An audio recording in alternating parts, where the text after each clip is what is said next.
이른 새벽부터 부산행 열차에 몸을 싣기 위해 서울역에 모인 사람들. 기차 타셨어요? 서구는 최근 별거 중인 아내에게 딸 수환을 데려다주기 위해 바쁜 시간을 쪼개 열차에 올랐습니다. 대부분의 승객이 탄 것 같은데 때마침 한 여자가 헐레벌떡 뛰어들어옵니다.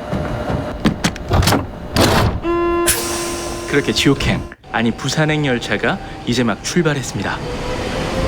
갈지자 걸음으로 객실 통로를 걷는 이상한 여자. 심은경 씨 정말 대박이었어요. 와 진짜. 심은경이 진짜. 영무원의 눈을 피해 허겁지겁 들어온 이 열차의 마지막 승객입니다. 한편 볼일이 급해 화장실을 찾은 서구의 딸 수아는 급해? 왠지 직업이 강력계 형사일 것만 같은 사내를 만났는데 형 시간 좀 걸릴 것 같은데. 자기야, 어떻게 잘 되고 있어요? 그는 임신한 아내 성경과 함께 알았어, 미안해. 열차에 오른 상화였죠. 편하게, 편하게. 이게 원래 시나리오에서는 연하남이었어요. 약간 터프한 연하남. 정말요? 영상연하고. 근데 약간 이제 터프하고 좀 귀엽고 이런 이미지의 배우를 찾다 보니까 마동석 선배가 이제 너네 대체가 불가능한 거예요. 그래서 이 연하남을 버려야겠다라고 생각을 했죠. 김대리. 팀장님, 이거 생각보다 심각한데요? 그 사이 후배 직원의 전화에 잠에서 깬 서구. 자리를 비운 딸을 찾으려 주위를 두리번거리던 그는 TV에서 대규모 폭동 시위가 벌어졌다는 뉴스를 보게 되고 그렇지. 같은 시각 손님 괜찮으세요? 열차 바닥에는 문제의 승객이 쓰러져 경기를 일으키고 있습니다. 팀장님 여기 11호차 응급 환자 발생했습니다. 열차 안팎으로 몹시 어수선한 분위기가 계속되는 가운데 잠시 후 두 눈으로 보고도 믿기 힘든 기괴한 광경이 펼쳐지는데요. 처음엔 승무원이 아픈 승객을 업어주나 했는데 자세히 보니 승객이 제멋대로 옆에서 승무원을 물어뜯고 있습니다. 물리는 순간 이렇게 흉측한 몰골로 변해버리고 똑같이 다른 사람을 물게 된다는 거죠. 얼마나 그렇게 물고 물리는 방식으로 구전된 정체불명의 바이러스. 기장님 공격 사태요! 기장님! 객실에서 공격 사태가 일어났습니다! 한편 딸을 찾고 있던 서구는 공유 씨 비율 너무 저도 약간 너무 비현실적이야. 많이 놀랐어. 공유 배우 때문에 좀 세트 이게 실제 기차보다 조금 높게 했을 거예요. 너무 비율이. 혼자 도망치기 바쁜 순간에도 경고를 잊지 않은 승객 덕분에 열차 내에 무슨 일이 벌어졌음을 알게 되고 혹시 그곳에 딸이 있을까 걱정하며 발걸음을 옮깁니다. 그때 서구가 감염자들 눈에 새 먹잇감으로 포착되고 위기를 직감한 그는 딸을 안고 전력 질주합니다. 그 뒤로 스스로도 감당 안 되는 속도로 쫓아오는 감염자들. 부산행의 준비 상당히 빠릅니다. 생사가 오가는 추격전 끝에 소구와 딸은 안전한 객실에 들어섰고 방금 뭐가 좀 김혜성 배우. 이렇게 바닥이 마킹이 된 게 안 지워진 게 있었어요? 네.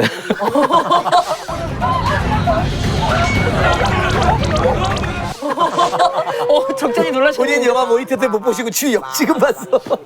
생사가 오가는 추격전 끝에 소구와 딸은 안전한 객실에 들어섰고 감염자들의 침입을 막기 위해 문을 닫으려는데 상화에 임신한 아내 성경이 뛰어오고 있습니다. 잠시 갈등하던 서구는 문을 닫아버리고 여기서 잠시 범죄 도시의 마석도를 보시겠습니다.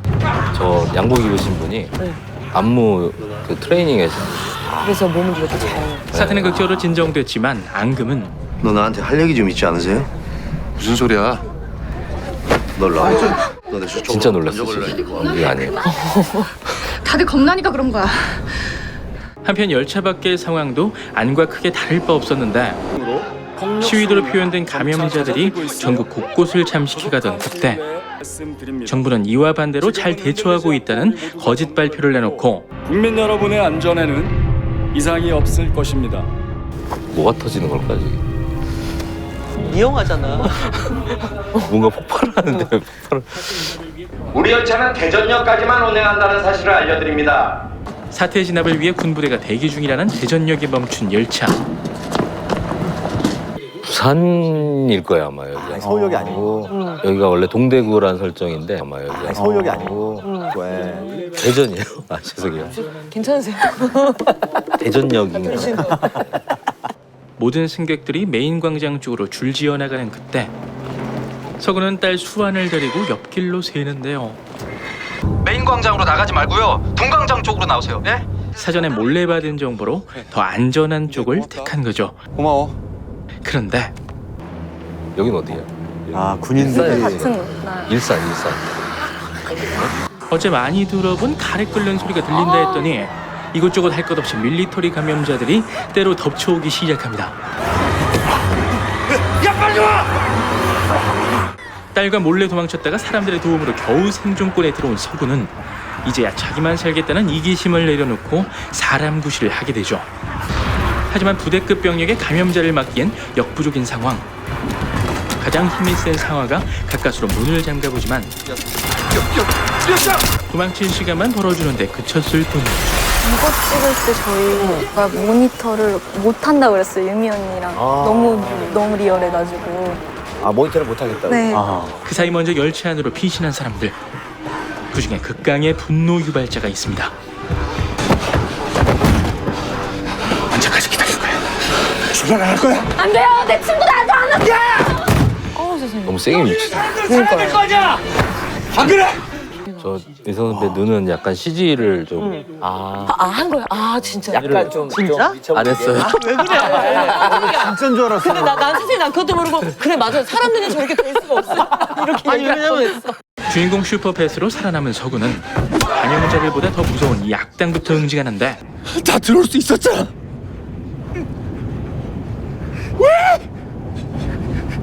이제 감염됐어! 이렇게 상황을 반전시킵니다. 이제 감염됐어! 이제 감염됐다고! 저눈 감아! 저눈 감아! 그럴듯한 말이 현혹된 사람들은 감염자들과 맞서 싸우며 필사적으로 모두의 안전을 확보한 제일 무서운 서구 일행을 장면이었어. 격리시키죠. 이처럼 영화 부산행은 예상치 못한 재난에 맞닥뜨린 사람들이 어떤 태도로 이 죽음의 위기를 극복하는지 사실감 있게 보여줍니다. 그중에서 서구와 용석의 대응이 눈길을 끄는데요. 딸 수환만 데리고 옆길로 샜던 서구는 상태만 지키고. 말해줄래요? 수환아, 그냥 각자 알아서 하는 거야. 아빠는 자기밖에 몰라. 이때까지만 해도 자신과 딸의 안전만이 중요했던 제 친구가 저쪽 칸에 있었는데 일로 넘어온대요. 감염됐는지 안 됐는지도 모르는데! 여기로 들여보내자고? 어찌 보면 용석과 크게 다르지 않은 이기적인 인물이었죠. 하지만 타인의 도움으로 위기를 벗어나고 그 역시 타인을 돕기 위해 행동하면서 이 재난을 극복하는 최선의 방법은 협력이라는 것을 체험하고 스스로의 생존을 위해서라면 타인의 목숨까지 방패로 삼는 용석과 다른 길을 걷습니다. 나빴어.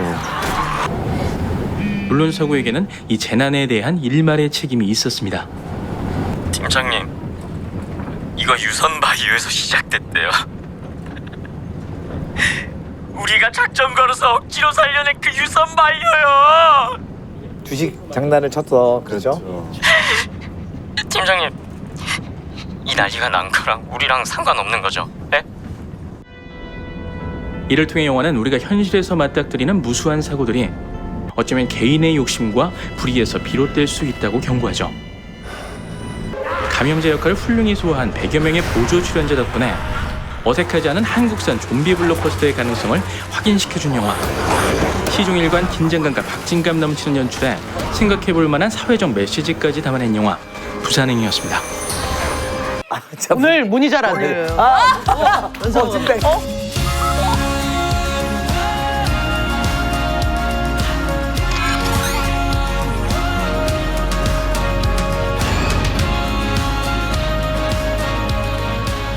안녕하세요. 아이디 035 연상호입니다. 연상호 감독님. 말장난 아이디예요. 부산행의 연상호 감독님이 나오셨습니다. 저는 연상호 감독하고 돼지의 왕 때부터 같이 그 관객과의 대화도 함께 진행하고 그랬다가 부산행이 1000만을 넘은 뒤에 제가 인연을 끊었어요. 왜요? 왜요? 지만 잘 되니까. 그랬다가 염력 잘 안 되고 나서 다시 친해지려고 노력하는.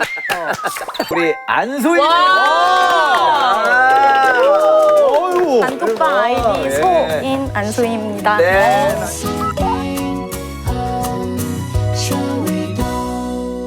부산행에서 열연을 했던 우리 네.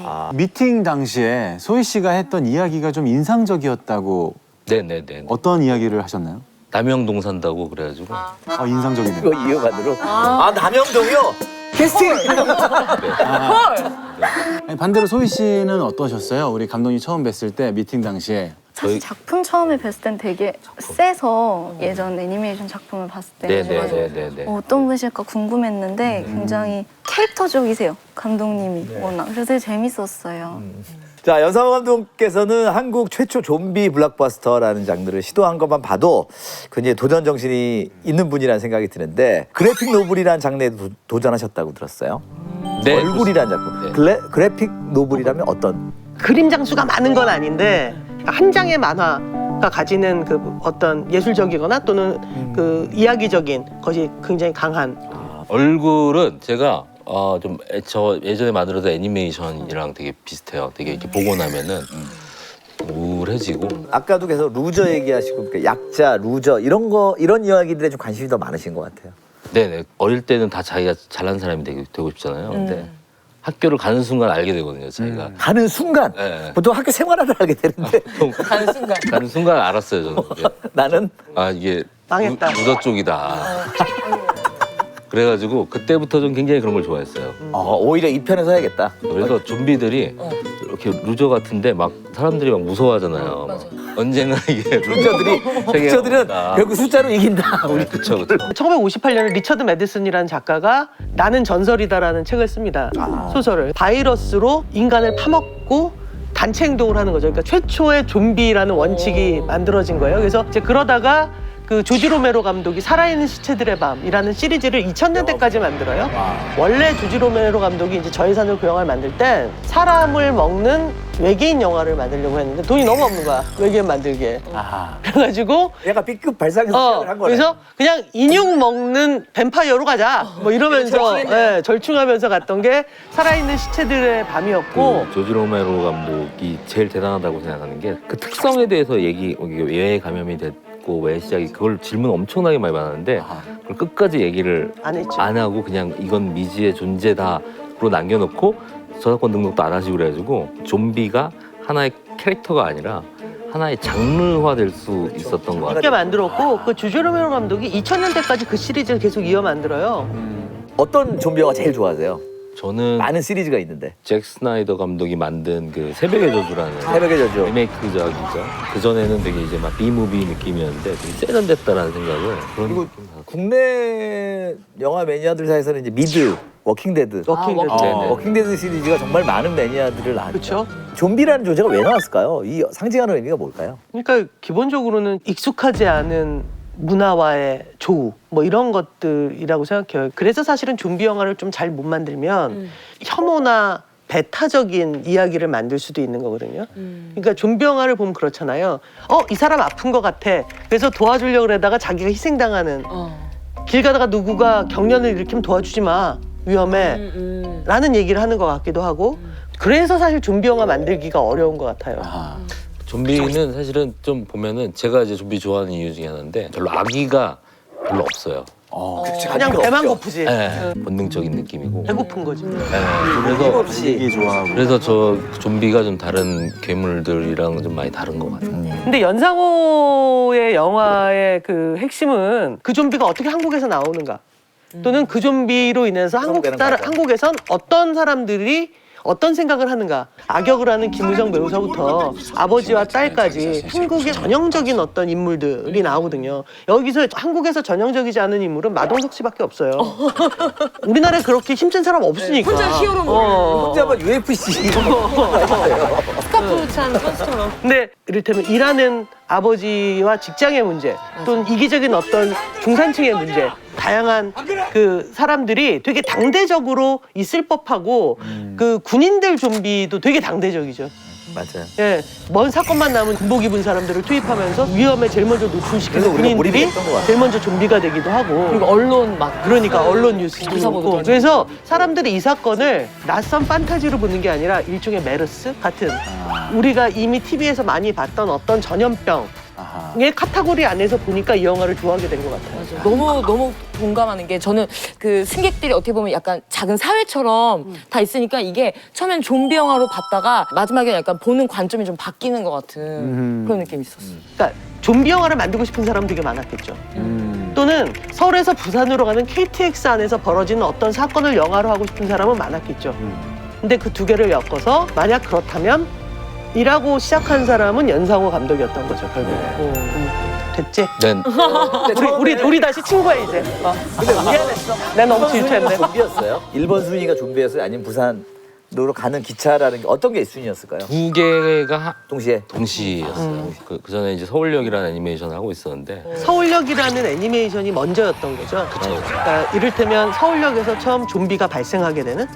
네네. 제 애니메이션을 몇 편 해봤는데 다 이제 저예산 애니메이션이다 보니까 이게 마케팅이 잘 안 됐어요. 그래서 제가 서울역을 할 때는 마케팅비를 좀 많이 써달라고 얘기를 이렇게 했어요. 했는데 싫다고 그러셔가지고 그럼 어떻게 하면 마케팅비를 쓰겠냐 해서 이걸 실사 영화로 하면은 연결해가지고 이걸 해주신다고 하더라고요. 그래서 바로 그날 제가 시놉시스를 써가지고 서울역 실사영화 하겠다. 그러니까 서울역 같은 걸 하기는 좀 그러니까 기차 타고 가는데 좀비가 탔다. 재밌을 것 같지 않냐. 그랬더니 바로 막 거기서 이제 술렁술렁 하더니 너무 좋을 것 같다고. 그래서 다 돈을 바로 입금을 해주셨네. 야, 원래 그래요? 이렇게 아이디어 좋으면은. 아니요, 그렇진 않죠. 그러니까 그래요? 그냥 이 아이디어 어때요? 근데 계약서도 안 쓰고 그 다음날 입금을 해준다는 거. 써주셨네. 시원시원하시네요. 아니 바로 입금 안 됐어. 그치? 너 왜 방송 나와서 과장을 해? 너 딴 감독들이 되게 좋은 아이디어로 NEW랑 하는데 왜 연상호는 그 다음날 바로 쏴주면서 왜 나는 계약서 쓰자 그래요? 너 어떡하려고 그래? 6개월 걸렸어요. 감독님 6개월이면 턱이 아니 6개월이 아니고 6개월이면 반년 걸렸어요. 반년이면 약간 MSG가 근데 소희 씨 아까 모니터 하시다가 실제 녹화장에서 모니터 하는 것도 보기가 무섭다고 하셨었잖아요.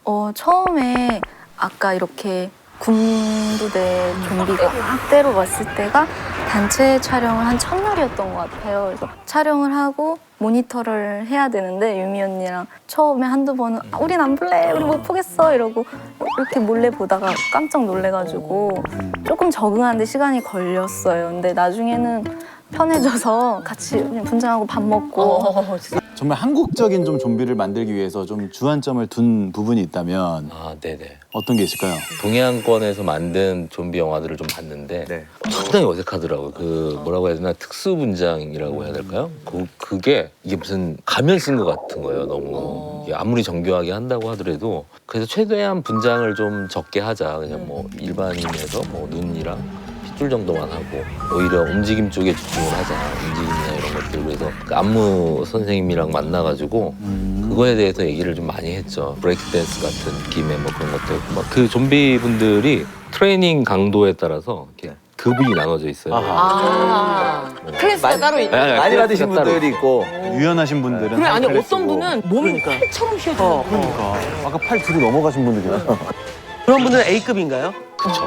봄 브레이킹을 하는 분들. 맞아요. 같이 범 브레이킹이라고. 그런 분들은 다음 좀비 영화에 또 캐스팅될 확률이 많겠네요. 그분들은 지금 거의 일이 끊이질 않고 있어요. 아니 스타트가 너무 좋았네. 아니 지금 정부가 원하는 정말 일자리 창출에 정말 어제 그런 게 되게 어려웠던 것 같아요. 일단 좀비가 아픔을 느끼면 안 되고 그리고 이게 장애물 같은 거 있잖아요. 이게 그 열차 안이 의자들이 많아가지고 장애물이 많죠. 장애물이 많다 보니까 사람처럼 뭐 이렇게 피해 간다든가 이러면 안 되는 거예요. 그렇죠. 어머 그럼 이 앞에 눈앞에 뭐가 있지만 못 보고 그냥 계속 이렇게 부딪히면 그런- 풀어줘야 되는 거야. 어떻게 보면. 아프겠다. 아니 아까 전에 군인들이 막 쏟아져 내린 적이 있잖아요. 네네네. 혹시 또 팔 짚으면 안 되잖아. 제일 앞줄에 있는 분들이 A급. 아니 만약에 아무리 A급이라도 이게 그대로 부딪힐 수는 없습니다. 마네킹. 앞에는 마네킹. 왜냐면 위로 쓸어줘야 되니까. 맞아. 보통 액션씬을 연출하면은 합이 있잖아요. 핫하면 핫하고 이게 있는데 이게 배우들이 너무 당황을 한 거예요. 왜냐면은 이 좀비들이 합이 없고 그냥 막 저대로 하니까 이게 어디서 날라올지를 모르는 거예요. 부상도 많았겠는데요? 아니 많지는 않았어요. 다행히 그래도 안전했구나. 안전했구나. 굉장히 안전한 영화로 유명했던. 소희 씨도 결국 이제 좀비가 네, 오신 네. 거예요. 여기서 유일하게 좀비가 된 분이에요. 네. 그 남자친구를 공격하는데 남 좀 물어 뜯어보신 분. 그렇죠. 네. 예, 물어보신 분이. 물어보신 건치. 근데 진짜 좀비들은 나 좀 궁금해. 소희 씨 네. 배우로서 약간 나 좀비 분장을 이제 해야 되는 상황이 오는 거잖아요. 괜찮았어요? 사실 정말 쉽게 할 수 없는 작업이니까 저는 되게 재밌었어요. 그리고 정말 정교하고 그래서 제가 직접 해보니까 같이 좀비 연기를 해주셨던 분들이 진짜 고생을 많이 해주셨다고 되게 느껴서 근데 꺾고 네. 막 그래야 되는데 그런 것들 훈련 다 하셨어요? 사전에 그 좀비 이 움직임을 담당해 주셨던 안무가 선생님한테 레슨을 좀 받았어요. JYP랑 어떤 차이가 있나요? 그 안무가? 오, 창피해요. 차이하면 이거는 뭐 감독님도 그래도 안무를 많이 받아보셨을 테니까. 이 좀비 움직임을 막 같이 연구하실 때 우리가 예측할 수 없는 박자의 막 움직임이 나오고 막 행동들이 나왔으면 좋겠다고 하셔서 우리가 생각한 박자에 오히려 더 엇나가는 움직임으로 막 하라고 하셨었어요. 기억이 나는 게 있어가지고 아니 그 좀비가 되셨는데 그 최우식 배우가 감정 연기를 해야 되잖아요. 맞아. 근데 이 감정 연기가 힘들잖아요. 감정을 잡아야 되는데 이 안 배우님 이거를 막 하는데 이렇게 혼신의 연기를 펼치고 있는데 자기가 감정이 잘 나와야 되잖아요. 그 압박 때문에 NG가 엄청나게 많이 나는 거예요. 아 진짜요? 그 장면이? 맞아요. 네. 좀비전처럼. 근데 그 최우식 배우의 이 감정 연기가 다 끝나야 우리 안 배우의 경련이 끝나는데 계속 NG가 계속 나가지고 거의 고주파 수준으로 계속 떨어지는 거 아니에요? 이게 지금 테이크가 계속될수록 최우식 배우의 공포에 질려가는 얼굴. 야, 어떡해. 근데 진짜 힘드셨겠다. 한 번 하고 나면 삭신이 있으실 것 같아요. 진짜 좀비 연기는 쉽지 않을 것 같아요, 진짜. 이렇게 특히 변해 갈 때, 꺾일 때. 근데 다 좋아하셨어요. 다 그 좀비 연기에 대한 욕심들이 다 있었어요. 근데 약간 다 그 좀비 부심들이 다 있었어요, 배우. 좀비 부심. 좀비 부심. 감독 앞이니까 그랬던 건 아닐까요? 아니 저도 있었어요. 약간 저는 연기를 안 나오는데도 불구하고 항상 리허설 때 본인이 직접 보여주세요. 네, 감독님. 내가 더 잘하지 않을까 이런 생각을 하면서 소리를 그게 아니라 막 이렇게 해야 된다고 네. 직접 막 한번 그러면 지금 좀비 소리 그 영화잖아요. 목 풀고 뭐 이런 거였던 것 같아요. 근데 또 보신 분들 중에 또 여성 팬들이 공유 씨 나올 때마다 이게 이 피지컬을 비율이 너무 좋더라, 진짜. 정말 저게 몇 등신인가 이러면서 저런 아버지가 들고 또 수건에 들고 막 뛸 때도 그렇고 위에서 이렇게 내려와 이러면서 열차에서 받아줄 때 저는 보면서 놀랐어요. 선이 와, 진짜. 진짜 다리 길다. 공유 배우가 처음 이렇게 첫 미팅을 할 때는 뭐 실제로 보니까 그냥 뭐 좀 평범한데라고 생각을 이렇게 했는데 생각보다. 네네 어마어마한 줄 알았는데 공유네 뭐 약간 이런 생각을 했었는데 라이벌처럼. 공유 씨를 카메라를 대니까 모니터를 보면. 네, 확실히 이게 저는 그때 그걸 알았어요. 그 배우 얼굴이 따로 있나 보다. 이게 뭔가 가만히 있어도 뭔가 이렇게 생각하고 있는 것 같고. 그다음에 액션 씬도 너무 이렇게 멋지게 하시니까 근데 그렇게 잘하는 액션 씬도 공유 씨도 좀 많이 힘들어하셨다고. 이것도 처음 듣는 얘기죠. 감독님 힘들었어요. 감독님 이렇게 긁는데. 너 때문에 힘들어. 그런 소식이 있다는데요. 그 있잖아요. 쇠 묶어가지고 달리는 차 안에서 이렇게 딱 감았다가 다시 푸는 거 그거 있잖아요. 네네. 생각났어요. 거기 굉장히 힘들었어요. 역시 이렇게 따라줘야지 나는군요. 죄송합니다. 환상 콤비예요, 지금. 그 열차 있잖아요. 그게 거기가 세트가 아니라 실제 열차였어요. 진짜. 마지막에 날씨가 너무 더워서 여기가 완전 불판인 거예요. 그리고 프라이팬. 그 열차가 세잖아요. 그게 안 식거든. 근데 그게 얼굴이 다 잘 나오다 보니까 이 대역이 없이 그냥 했어야 됐어요. 근데 이게 NG가 너무 많이 나는 거예요. 이게 NG가 너무 많이 나고. 그 영화 대부분 또 객실에서 이루어지는데 세트 촬영이 있었나요?